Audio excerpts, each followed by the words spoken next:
Katibu mkuu wa Jumuiya ya Kujihami na Nchi za Magharibi maarufu kama NATO anayefahamika kama Mark Rutte amesema kuwa kambi hiyo ya kijeshi kwa sasa inazalisha silaha na risasi nyingi kuliko Urusi, hatua ambayo alielezea kama ishara ya mabadiliko makubwa katika uwezo wa viwanda vya ulinzi wa mataifa wanachama. Kauli hiyo pia imeibua mazungumzo mapana kuhusu mbio za silaha kati ya NATO na Urusi, huku wachambuzi wakionya kuwa ushindani huo unaweza kuongeza hatari ya mzozo wa muda mrefu zaidi barani Ulaya. Mark Rutte ametoa kauli hiyo siku ya Alhamisi katika jukwaa la NATO viwanda ambalo limefanyika huko mjini Bucharest, Romania, tukio lililohudhuriwa na viongozi wa kijeshi, watengenezaji wa silaha pamoja na wawakilishi wa serikali kutoka nchi wanachama 32 wa Jumuiya ya NATO.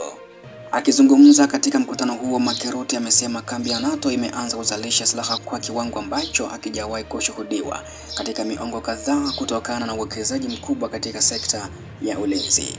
Kwa mara ya kwanza katika miaka mingi, washirika wa NATO wanazalisha risasi zaidi kuliko Urusi. Wameanzisha mistari mipya ya uzalishaji na wameongeza uwezo wa viwanda vya kijeshi katika nchi nyingi wanachama. Hii ni hatua muhimu katika kuhakikisha usalama wao wa pamoja, Mark Rutte amesema. Aidha, amebainisha kuwa nchi wanachama zimeanza kuboresha uwezo wa uzalishaji wa risasi, makombora na vifaa vya ulinzi wa anga ili kujibu kile alichokiita tishio linaloendelea kutoka Moscow.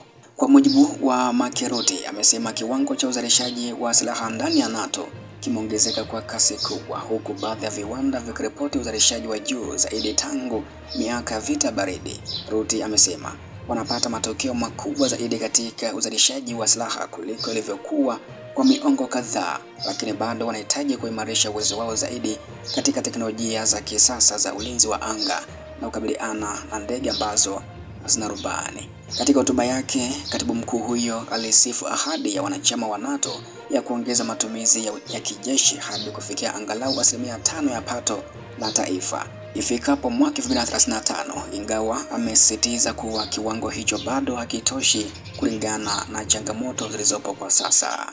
Kuongeza bajeti ni muhimu, lakini haitoshi ikiwa hawatawekeza kwa ufanisi.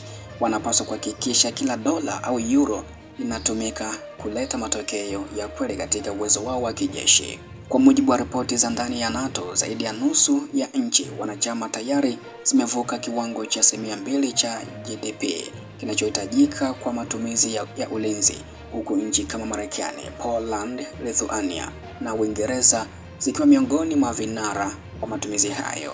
Moscow pia kwa upande wake imepinga vikali madai hayo ya Rutte, ikiyataja kama propaganda za jaribio la kuhalalisha ongezeko la matumizi ya kijeshi kwa nchi za Magharibi.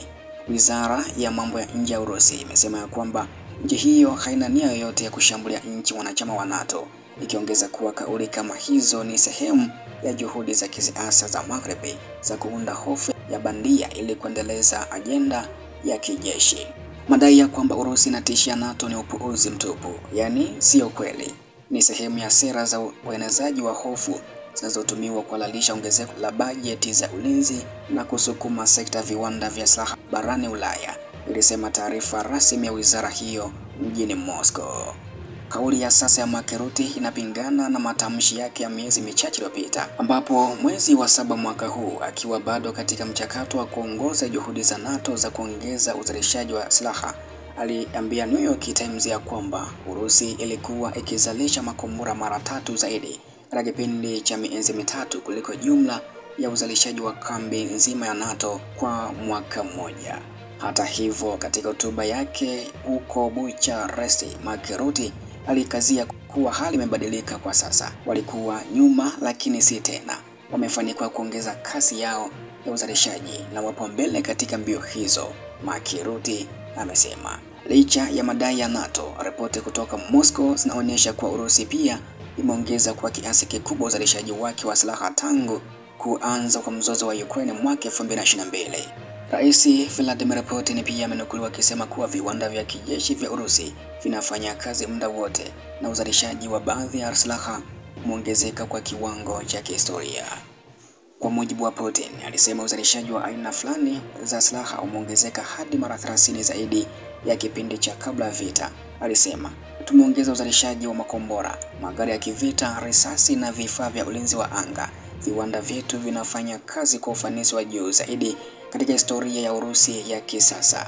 Mwishoni mwa Juni mwaka huu pia Putin alifichua kuwa bajeti ya ulinzi ya Urusi imefika rubo trilioni 13.5 sawa na dola bilioni 151 za Marekani, takriban 6.3% ya pato la taifa la nchi hiyo.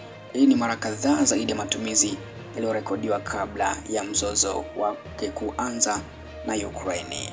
Wachambuzi wa masuala ya kimataifa wameonya kuwa kauli za pande zote mbili zinaashiria kuongezeka kwa mbio za silaha ambazo zinaweza kuongeza mvutano wa kijeshi duniani, ambako Dr. Hanna Peterson ambaye ni mchambuzi wa masuala ya ulinzi katika taasisi ya usalama wa kimataifa ya Stockholm SIPRI amesema wanachoshuhudia sasa ni kurudi kwa hali ya vita baridi kwa sura mpya.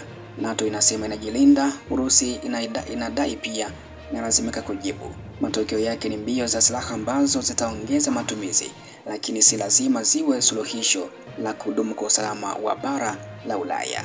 Peterson aliongeza kuwa hatua za kuweka zaidi kwenye uzalishaji wa silaha zinaweza kuongeza uwezo wa viwanda, lakini pia zinaweza kuchochea hofu na kuongeza uwezekano wa makabiliano ya kijeshi. Moscow imekuwa ikilaumu nchi za Magharibi kwa kile inachokiita ujeshi usiojali unaochochea mgogoro wa Ukraine kuendelea bila mwisho, ambako serikali ya Urusi imesisitiza mara kadhaa kuwa msaada wa kijeshi wa Magharibi kwa Ukraine hautabadilisha mwelekeo wa vita, bali utaongeza mateso na umwagaji damu nchini humo. Kulingana na wachambuzi, wanasema kwa madai ya NATO ya kwamba sasa inazalisha silaha nyingi kuliko Urusi ni ishara ya mabadiliko makubwa katika mazingira ya kimataifa ya usalama. Baada ya zaidi ya miaka 30 tangu kumalizika kwa vita baridi, dunia pia inaonekana kuingia tena katika zama za ushindani wa kijeshi unaohusisha nguvu kubwa za dunia. Nchi nyingi wanachama wa NATO zimeanza pia kuhamasisha sekta binafsi kushiriki zaidi katika utafiti na uzalishaji wa teknolojia za kijeshi, ikiwemo makampuni ya anga na teknolojia ya juu kama Lockheed Martin, BAE Systems na Rheinmetall, ambayo yameripoti ongezeko kubwa la faida kutokana na mahitaji mapya. Mwisho naweza kusema kwamba kauli ya katibu mkuu wa NATO Bwana Mark Rutte kwamba kambi hiyo sasa inazalisha risasi nyingi kuliko Urusi imezua mjadala mpana kuhusu mustakabali wa usalama duniani. Wakati pia NATO ikijivunia mafanikio ya uzalishaji na kujiimarisha kijeshi, Urusi inaendelea kuimarisha viwanda vyake vya silaha na kuongeza bajeti ya ulinzi kwa kiwango kikubwa zaidi. Kwa upande mwingine, wachambuzi wanatahadharisha kuwa ushindani huu unaweza kuimarisha mbio za silaha na kuongeza hatari ya mzozo mkubwa zaidi. Wakati mataifa hayo makubwa yakishindana katika uzalishaji wa silaha, dunia pia inabaki kushuhudia iwapo ushindani huu utaleta amani ya kudumu au utazalisha mvutano mipya ya kijeshi, hasa kutokana na nchi hizi.